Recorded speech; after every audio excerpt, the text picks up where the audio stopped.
जल्दी आ जाए बेटा। अरे अरे ई बनलो जतिया ना सतबा।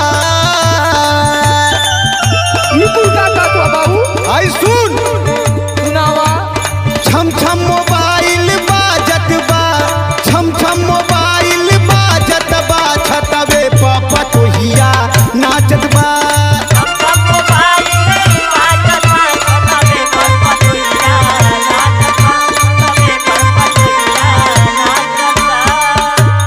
अरे बाबू तू झूठा परेशान हुआ। अरे ये सब फैशन है। आइला सुना सुनाओ। ज्यादा माइंड पे एकदम जोर मत देना अपने।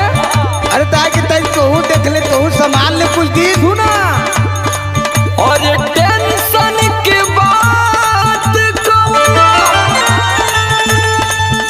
और नहीं के ये डैडी के मरा में कमर हिलावत बा। ए बाबू सुना सुनावा।